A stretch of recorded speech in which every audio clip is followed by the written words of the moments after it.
우리는 지난주에 우리 안에 있는 분노가 죄로 이어지지 않도록 형제와 화목하기를 힘써야 된다라고 말씀하시는 예수님의 말씀을 함께 나누었습니다. 우리 안에 분노가 있을 때 그 분노가 결국 죄로 이어진다라는 것을 나누었죠. 분노는 이 세상 누구도 피해갈 수 없는 감정입니다. 이 세상에 그 누구도요 분노하지 않는 사람은 없어요. 아무리 점잖고 화를 안 낼 것 같은 사람도요 아닐걸요. 교회 안에서 저 집사님은 너무 화를 안 내실 것 같아요 하는 분도요 아닐 겁니다. 네, 집에 가시면요 분노하실 거예요. 화를 막 어떻게 하실 거예요. 우리는 이 분노라는 감정 앞에서 누구도 이 세상 예외인 사람이 없습니다. 왜 그럴까요? 이 분노는요 어디로부터 왔는지를 아는 게 중요한데, 이 분노는 하나님으로부터 왔기 때문이에요. 하나님. 창세기 1장 27절에 보니까 이렇게 말씀하고 있어요. 하나님이 자기 형상, 곧 하나님의 형상대로 사람을 창조하시되, 그러니까 하나님께서 사람을 창조하실 때요 하나님의 형상으로 창조하셨대요. 죄로 인해서 비록 우리가 하나님과의 관계가 끊어졌지만 하나님께서 우리를 창조하셨을 때 그 하나님의 이미지, 그 형상은 우리 안에 여전히 남아 있다라는 것이죠. 죄로 인해서 하나님과의 관계가 우리가 끊어졌지만 우리 안에는 여전히 하나님의 그 형상이 있는데, 예수님을 믿지 않는 사람들, 세상의 가치관을 두고 살아가는 사람들도요 어떠한 세상의 불의한 일들, 잘못된 일들을 보면서요 저건 아니지, 저렇게 해서는 안 되지 라고 이제 화가 나고 분노를 한다라는 것이죠. 왜냐하면 하나님의 형상이 그 안에 남아 있기 때문이라는 거예요. 우리는 분노를 다스림과 동시에 이 분노라는 감정을 잘 사용해야 됩니다. 이 분노는 하나님으로부터 왔고 이것은 뭐 나쁘고 죄된 감정이 아니라는 것을 지난주에 나눴잖아요. 오늘 본문의 15절과 16절에서 예수님께서도 분노하시는 모습이 나오시죠. 왠지 예수님께서는 서로 사랑하라, 화목하라 말씀하셔서 분노하지 않으실 것 같고 분노하지 말아라 라고 말씀하실 것 같은데, 성경에 보니까요 예수님도 화가 나서 분노하시는, 오늘 우리가 함께 말씀을 읽었잖아요. 막대기로 내려치시고 상을 뒤엎으시고 나가라고 쫓아내시는, 이런 좀 우리가 느끼기에 좀 폭력적이고 어떻게 저럴 수가 있어 예수님이 라는 모습이 성경에 나옵니다. 예수님께서 분노하신 이유에 대해서 우리가 좀 살펴보고 싶은데요, 이 시대적인 상황을 우리가 좀 알아야 됩니다. 당시의 유대인들은 6월절이 되면 예루살렘에 올라가서 희생 제사를 드렸습니다. 이 제사를 드릴 때는요 그 제사 드리는 동물에 어떠한 흠이 있어서도 안 됩니다. 어떠한 흠이 있어서도 안 돼서 그걸 하나님께서 기뻐 받으시지 않으신다라고 말씀하셨기 때문에 흠이 없는 동물들을 준비를 해야 됐어요. 그런데 그 동물들을 이제 멀리서 3일길, 4일길 또는 이틀길 또는 하루길 조심히 오지만 어떠한 일들로 인해서 이게 작은 상처라도 나면요 그것을 사용할 수가 없었습니다. 그것을 검사하는 역할, 어떤 흠이 있나 확인하는 역할이 성전에서 봉사하는 제사장들의 역할이었어요. 그런데 이 제사장들이요 사람들이 가지고 온 재물을 보고 작은 흠이라도 찾아내는 거예요. 항상 흠을 찾는 거예요. 어떠한 흠이라도 작은 거라도 발견을 해서 이걸 불합격 판정을 내려버립니다. 그럼 하나님 앞에 제사를 드려야 되는데 제사 드릴 동물이 없잖아요. 그러면은 이 사람들이 급한 마음에 그 성전 안에서 판매되는 동물들을 구입을 했습니다. 이것을 전문 용어로 certificate라고 하죠. 검증이 된 거예요. 성전 안에서 파는 거라서. 그런데 여러분, 성전 안에서 판매되고 이 검증된 게 시중에 파는 것보다 저렴합니까? 비쌉니까? 엄청 비싼 거예요. 시중에서 구할 수 있는 가격보다 훨씬 더 높은 가격을 책정을 해서 동물을 판매하는 거예요. 그리고 자기들이 가지고 왔던 그 흠이 있는 동물은 사용할 수 없으니까 아주 헐값에 다시 그 사람들에게 판매합니다. 그럼 그 사람들은 그거를 사들여서 다시 이건 흠이 없습니다 라고 성전에서 판매를 해요. 그럼 제사장들은 그 표를 보고 이거를 흠이 없다 이렇게 판정을 내려버리는 거죠. 그러니까 이런 일들이 너무나 만연하게 당시에 일어났었던 거예요. 그래서 성전 안에 소와 비둘기, 양 이런 것들을 파는 사람들이 있었던 것입니다. 이뿐만 아니라 20세 이상의 모든 유대 사람들은요, 매년 성전세를 내야 했습니다. 이 성전세는 성전을 유지하고 보수하기 위해서 사용되는 돈인데, 이 성전세는 당시에 통용되던 화폐로 받지 않았어요. 당시에 로마가 시대를 지배하고 있었던 시대였고, 로마의 화폐를 사용했는데, 사진을 하나 좀 보여드릴게요. 이 사진을 보면 로마 화폐에는 그 카이사르 시저의 얼굴이랑 그 이름이 새겨져 있습니다. 그리고 성전에서 사용된 화폐는요, 아무것도 쓰여 있지 않아요. 아주 순도가 높은 은으로 만들었습니다. 그래서 하나님께 드릴 때에는요, 어떠한 우상의 얼굴이나 그런 것들이 새겨져 있지 않은 이 성전 화폐로만 성전세를 드려야 했어요. 그런데 문제는 이 성전 화폐는 시장에서 사용을 할 수가 없는 겁니다. 오직 성전에서만 사용하는 거예요. 그래서 사람들이 로마 화폐를 가지고 성전 화폐로 바꿔야 되는데, 여러분 환전할 때 그 수수료가 있죠. 환전 수수료를 이 사람들이 말도 안 되게 받아버리는 겁니다. 여행을 가서도 그 공항에서 우리가 환전하는 게 가장 비싸다고 하잖아요. 그런데 보니까 공항에서는 4%거든요. 근데 당시에 로마 화폐를 성전 화폐로 환전할 때 수수료를 12%를 뗐대요. 12%를 받았대요. 아무리 비싸다고 하는 공항에서의 또 3배에 넘는 금액을 사람들에게 더 부과해서 받는 거예요. 이런 일들이 너무나 만연하게 일어나고 있었기 때문에 예수님께서는 하나님의 말씀을 알고도 자신들의 이익을 위해서 사람들을 잘못된 길로 인도하는 그 제사장들, 그리고 그 상황에 대해서, 그 죄 가운데에서 예수님은 너무나도 분노를 하신 거예요. 시편 7편에도 보면 하나님께서 매일 분노하시는 하나님이시다라고 말씀하고 있습니다. 하나님께서는 왜 분노하실까요?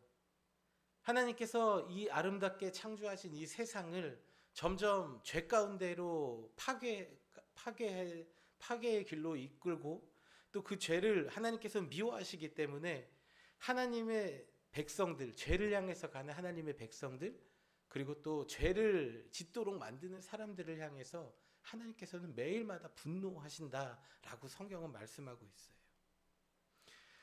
상대방에게 관심이 없고 또 사랑이 없으면요, 분노라는 것은 일어나지 않습니다. 하나님께서는 왜 분노하실까요? 우리를 사랑하시기 때문이에요. 하나님께서는 왜 분노하실까요? 우리가 잘못된 길로, 죄의 길로 가는 것을 가만히 두고 보시는 게 너무 힘드시기 때문에 화가 나시고 돌아오라 이렇게 말씀하시고 분노하시는 거예요. 다른 사람이 어떠한 고통과 어려움에 있더라도 그 사람을 사랑하는 마음, 나와 아무런 관계없다라는 마음이 있으면요, 우리는 상대방에게 화날 일도 없습니다. 분노하지 않아요. 우리는 나와 관련된 일에서 주로 많이 화를 내죠. 다른 사람들이 받는 고통에 대해서는 화를 안 내요. 그러나 하나님께서는, 예수님께서는 우리와 전혀 반대죠. 죄의 길로 가는 모습, 또 죄의 길로 인도하는 모습, 그 죄 때문에 하나님께서는, 예수님께서는 분노하신다라고 성경에 말씀하고 있는 것입니다. 왜냐하면 이 죄가 가져오는 파급력, 그 파괴력이 너무나도 끔찍하기 때문입니다.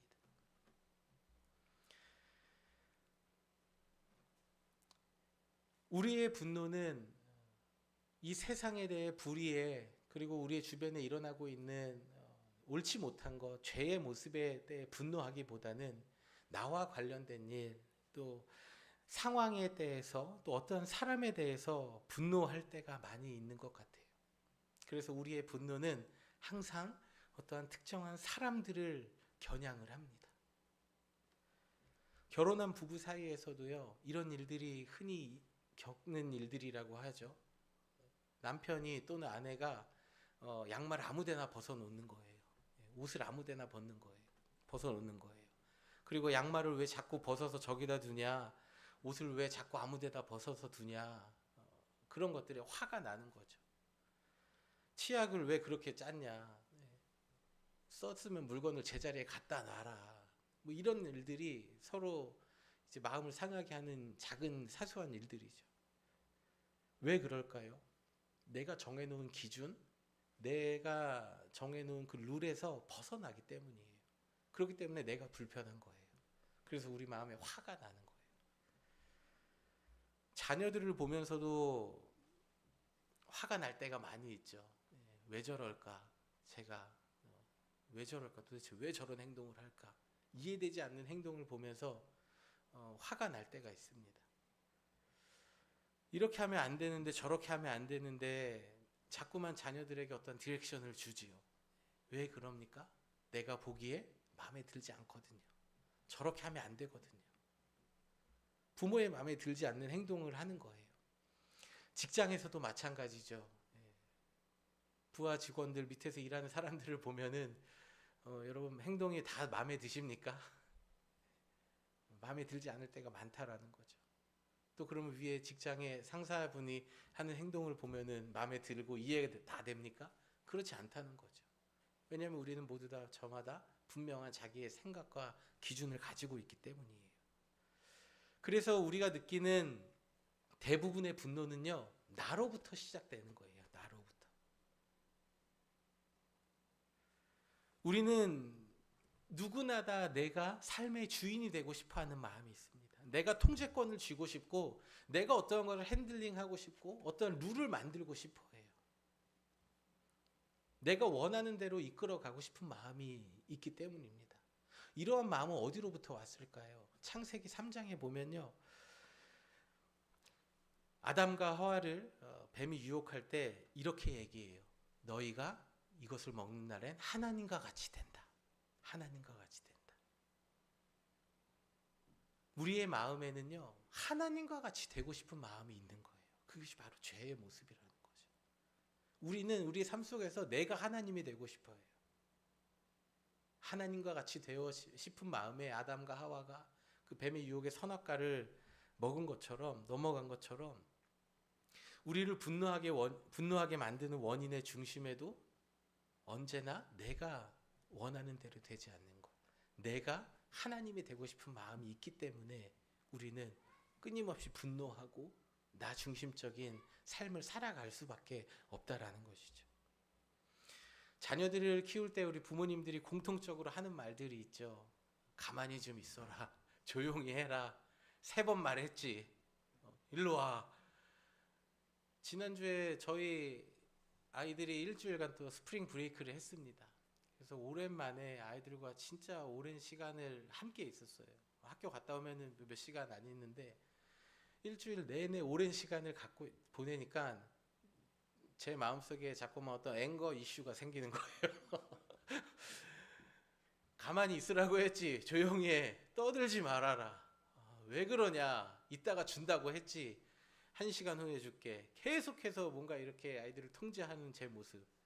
그 모습이 너무 싫은 거예요. 또 화가 나고 그거를 이렇게 또 참아야 되고 또 좋게 얘기해 줘야 되고 언제까지 이런 얘기를 해줘야 되나 막 생각도 들고 참 화가 많이 나는 상황을 경험했습니다. 그런데 아이들은요 아직 미성숙했잖아요. 성숙하지 못했잖아요. 아이처럼 대해줘야 되는데 어른이라고 말하는 우리들 부모들도요 아이들을 어린아이처럼 성숙하지 못한 아이들처럼 대해주지 않을 때가 많다라는 거죠. 왜 그럽니까? 내 마음에 안 들거든요. 내 행위가 참을 만큼 참는데 얘가 자꾸만 그 경계선에서 자꾸만 왔다 갔다 하면서 이제 열받게 하거든요. 그래서 우리 안에 분노는 또 다른 분노로 이어집니다. 계속해서 다른 분노가 분노를 낳고 자꾸만 이 분노의 악순환에 빠지게 된다는 거죠. 그리고 이 분노는 결국에는 자신을 향해서 돌아와요. 내가 왜 이렇게 아이들에게 화를 낼까? 내가 왜 우리 사랑하는 아내한테 이렇게 이야기를 할까? 내가 왜 이러한 마음을 가질까? 자꾸만 우리를 자책하게 만들죠. 그리고 나를 공격하게 만들어요. 이 분노의 악순환에 계속해서 우리는 빠지고 벗어나기가 참 힘듭니다. 아이들에게 화가 나는 그 모습을 보면요, 죄에 대한 부분이 하나도 없더라고요. 아이가 정말 하나님의 말씀을 뭐 거역하고 어기고 죄의 길로 가고 그런 것들 때문에 화가 나는 게 아니라 내 마음에 들지 않는 행동을 할 때마다 화가 나는 거예요. 그래서 어떠한 상황에서 화가 나는 나의 모습을 깊이 들여다보면 그 중심에는 내가 있다라는 거예요. 내 중심, 내 자아, 또 내 만족, 내가 원하는 분명한 기준. 그것 때문에 우리는 분노하게 되고 화를 내고 이 악순환에 빠진다는 것이죠. 어쩌면 자녀들과 부모의 대부분의 문제는요, 아이들에게 분노하는 부모로부터 시작될 때가 많은 것 같아요. 우리 자녀들에게 분노하는 우리의 모습에서 분노가 시작되고, 결국에는 부모가 그 분노를 잘 다스리고 이 분노를 해결하는 방법을 부모조차도 제대로 하지 못하고 있으니까 우리 자녀들은 분노를 해결하지 못하는 거죠. 어떻게 해결해야 되는지 방법을 모르는 거죠. 자녀들도 분노를 다스리는 방법을 모르는 거예요. 분노에는 크게 두 가지 유형이 있습니다. 첫 번째는 공격적인 분노로 나타날 때가 있어요. 이걸 액티브 앵거라고 하는데, 어떤 화가 나는 상황에서 막 거침없이 막 분노를 쏟아내는 사람들이 있습니다. 이런 사람들은요, 분노가 일어날 때 차를 잘 참지 못하는 분들이죠. 그런데 이런 사람들은요, 그냥 뭐 무차별 난사를 하는 거예요. 주위에 누가 있든 없든 막 그냥 화를 냅니다. 분출합니다. 근데 결국에 나중에 보면요, 내 주위에 아무도 없는 거죠. 가정 안에서 우리가 막 화를 내고 막 하면요, 어떻게 해요? 슬금슬금 다들 자기 살 길 찾아서 막 어디론가 가잖아요. 방으로 가기도 하고 부엌으로 가기도 하고 나가기도 하고. 이 공격적인 분노는 우리 주변 사람들을 마구잡이로 그냥 막 다치게 합니다. 그 분노가 결국에는 그 정확하게 그 분노에 대해서 우리가 처리를 해야 되는데, 그걸 보지 못하고 내가 화난다는 그 기분대로 하니까 막 그냥 무차별 난사를 하는 거예요. 이것보다 더 무서운 게 있는데, 우리 이걸 수동적인 분노라고 합니다. 패시브 앵거라고 하는데, 이 분노를 내면화하는 거예요. 참는 거죠. 화가 나는 상황에서 참는 거. 이게 굉장히 무섭습니다. 화가 날 때 우리 아시아 문화에서는 공동체 중심이기 때문에 참아야 된다고, 이거를 미덕이라고 가르치잖아요. 근데 화를 참으면요, 이게 분노가 사라지는 게 아니라 우리 안에 어딘가에 이제 남아 있어요. 그래서 사람들은 그걸 내면화하는 거예요. 그리고 어떠한 상황에서 어떤 트리거가 발생했을 때 그것이 엄청나게 더 심각한 죄의 파급력으로 나타나는 거죠. 그것이 뭐 2010 몇 년도에 있었던 그 버지니아 공대에서 있었던 그 총기 난사 같은 일들이 일어나고,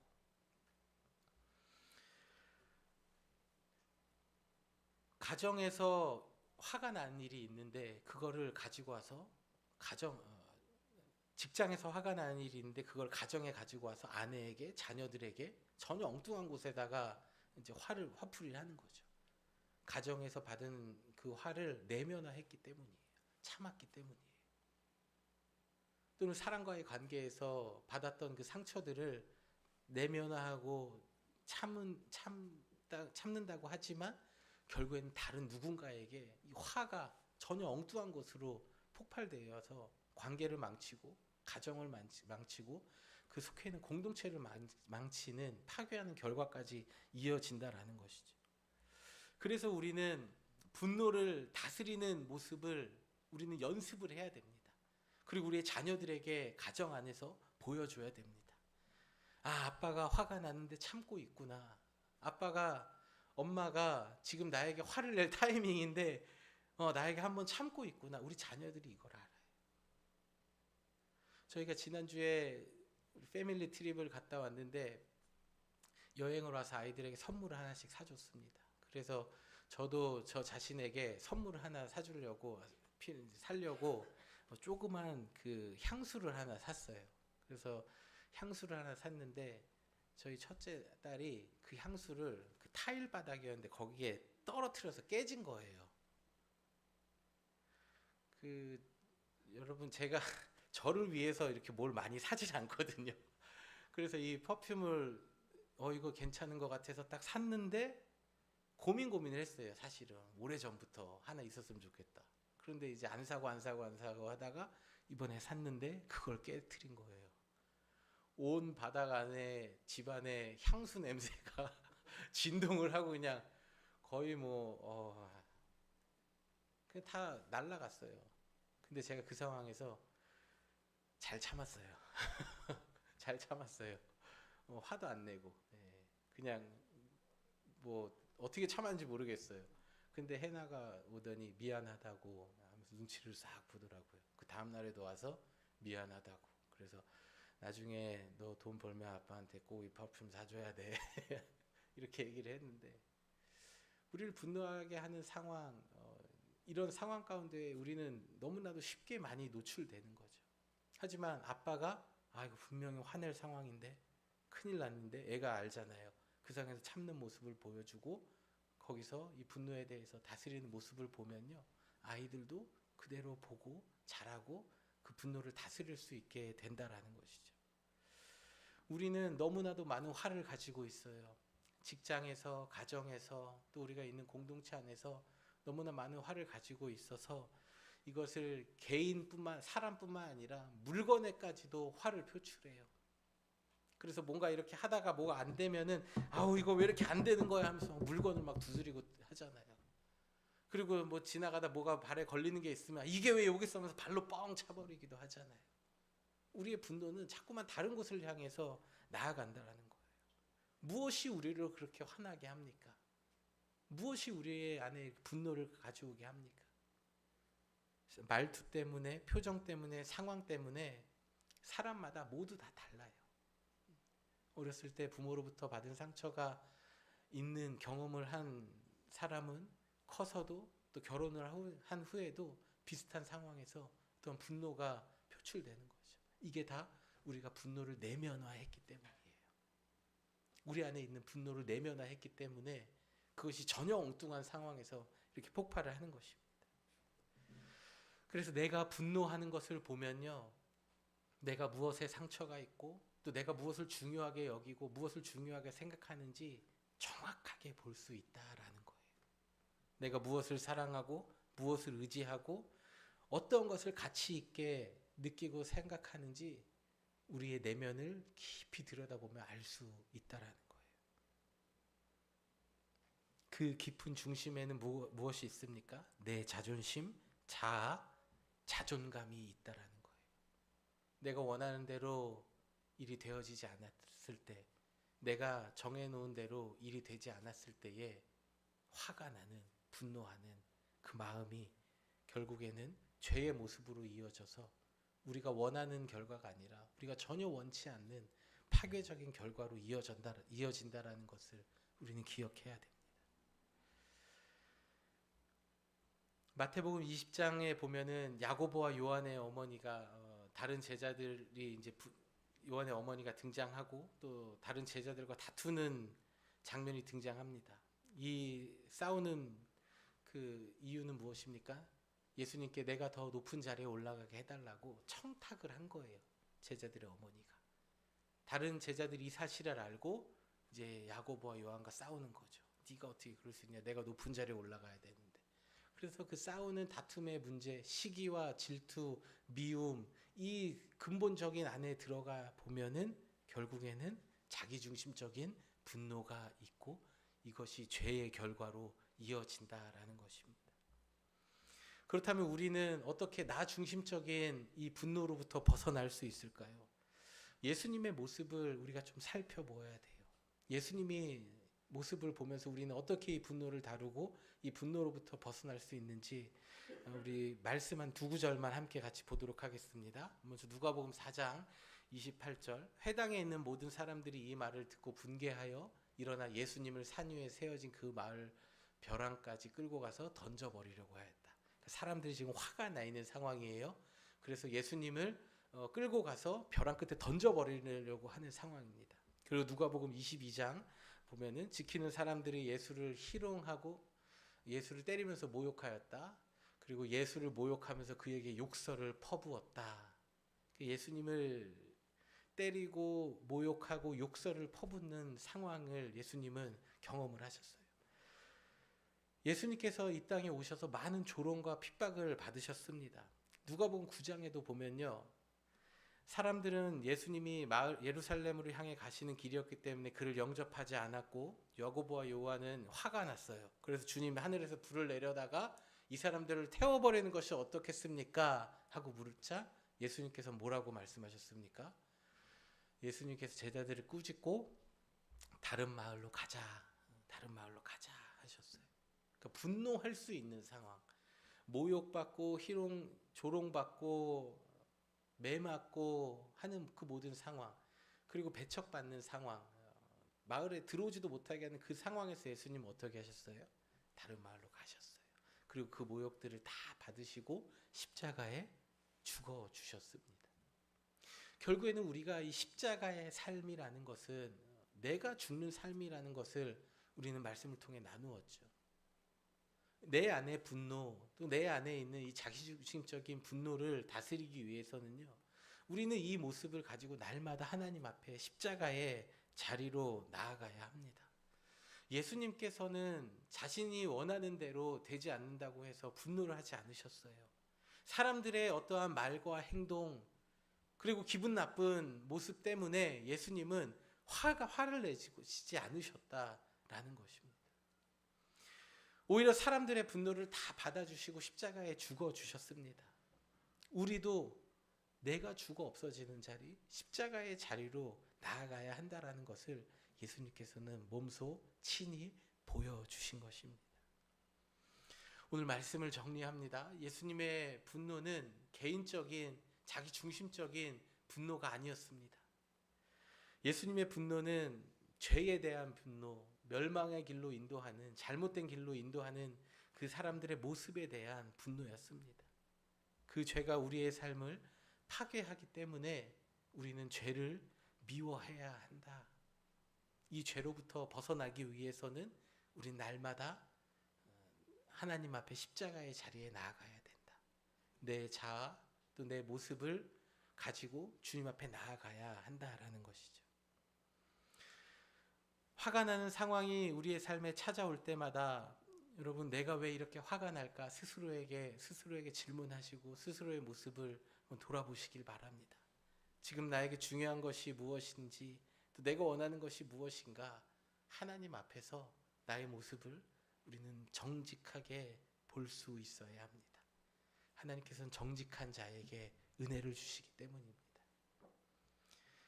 하나님 앞에 나아가 자신의 모습을 바로 볼 수 있는 이 정직한 사람은 자신의 분노를 다스릴 수 있지만, 이것을 보지 못하면 이 땅을 살아가면서 계속해서 어떠한 상황, 그리고 다른 사람의 말 때문에, 누군가 때문에 계속 분노하고 또 분노하는 삶을 살아갈 수밖에 없습니다. 잠언 24장 29절에 너는 그가 내게 행한 같이 나에게 행하여 그가 행한 대로 그 사람에게 갚겠다 말하지 말지니라 라고 말씀하고 있어요. 우리는 분노를 다스리기 위해서는요, 말하지 말아야 돼요. 왜냐하면 그 말을 지금 누가 듣고 있어요? 내가 듣고 있기 때문이에요. 다른 사람에게 행하겠다, 그대로 갚겠다 말하지 말지니라. 내가 한 말을 누가 듣고 있다라는 거예요? 내가 듣는 거예요. 그러니까 우리는 분노를 계속 묵상하고, 분노가 또 분노가 낳고, 다른 생각이 들고 오해하게 되고, 맞아, 그래서 그런 걸 거야 하면서 자꾸만 이제 확대 해석하게 되는, 분노에 계속해서 사로잡히는 일들이 일어나기 때문에 성경은 우리에게 분노하는 말을 그치라, 멈추라, 나에게 들리지 않게 하라 라고 말씀하고 있는 것입니다. 여러분, 화나는 상황에서 뭐라고 하는지 여러분 스스로의 말을 점검하시길 바랍니다. 분노하는 상황에서 내가 지금 무슨 마음을 가지고 있는지, 어떠한 말을 하고 있는지 내 모습을 바로 보고 하나님 앞에 나아가 내 안에 그 분노, 화가 나는 것을 내려놓는 삶, 그 분노를 흘려보내는 삶을 살아가시기를 주님의 이름으로 축복합니다. 그때 하나님께서 여러분의 삶에 그 분노를 다스릴 수 있는 힘을 주시고, 또 분노가 흘러가는 마음을 여러분에게 주실 줄 믿으시길 바랍니다. 우리 모두 자리에서 함께 일어나셔서 우리 결단의 찬양, 내가 주인 삼은 모든 것 내려놓고 하나님 앞에 찬양하도록 하겠습니다.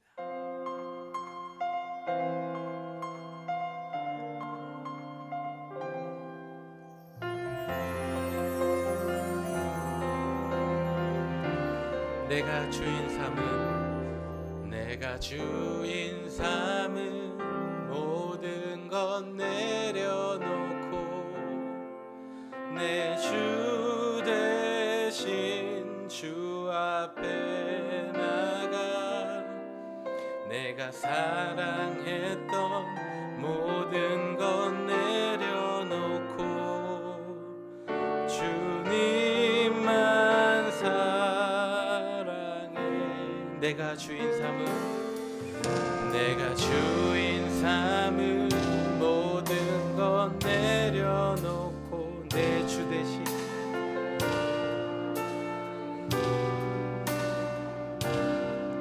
내가 사랑했던 모든 것 내려놓고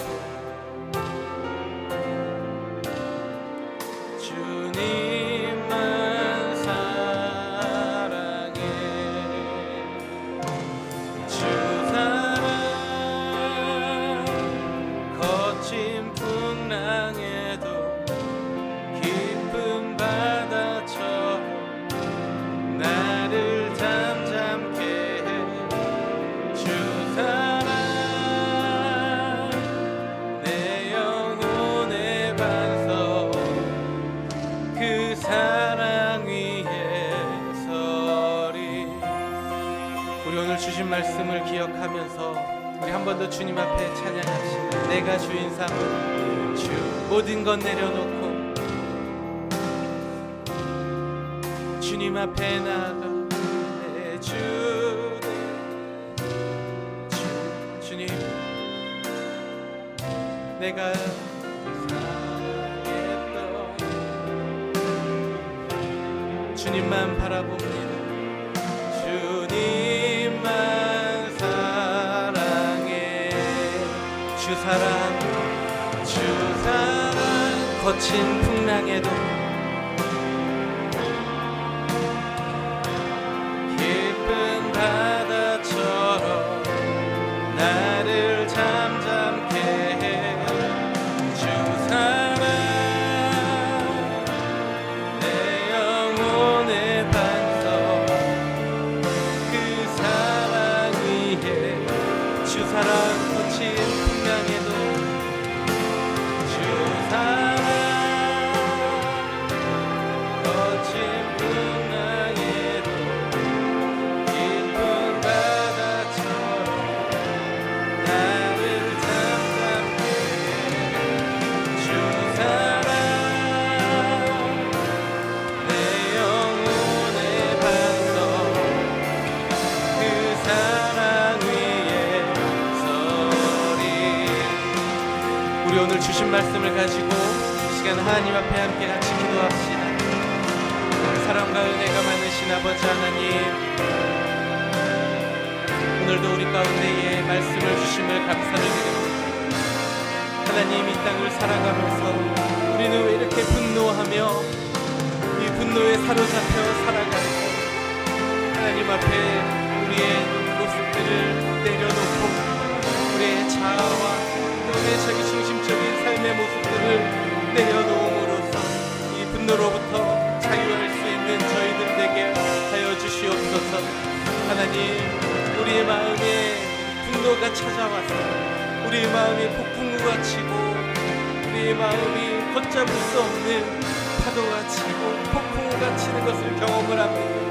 그때마다 우리 주님과 우리 폭풍우를 잠잠케 하시는 주님 앞에 나아가 우리 안에 있는 분노를 다스리는 저희들 되게 하여 주시옵소서. 하나님, 우리가 하나님보다 더 중요하게 생각하는 것이 무엇입니까? 우리의 삶에서, 우리의 직장에서, 우리의 가정에서, 우리의 배우자와 자녀들과의, 또 우리의 목교회 안에서 성도들과의 모든 관계에 있어서 내가 원하는 대로, 내가 중심적인 대로 흘러가는 것을 바라고 원하는 대로 살아가는 것이 아니라 하나님께서 기뻐하시고 하나님께서 원하시는 삶을 살아갈 수 있도록 날마다 십자가의 자리에 나아가는 저희들 되도록 주님 함께하여 주시옵소서. 그 십자가의 앞에서 나를 살리시는 은혜를 받아 살아나는 저희들 되게 하여 주시옵소서. 주 사랑 거친 풍랑에도 깊은 바다처럼 나를 잠잠케 해. 주 사랑 내 영혼의 반석 그 사랑 위에 그 사랑 위에 서리 그 사랑 위에 서리 그 사랑 위에 서리.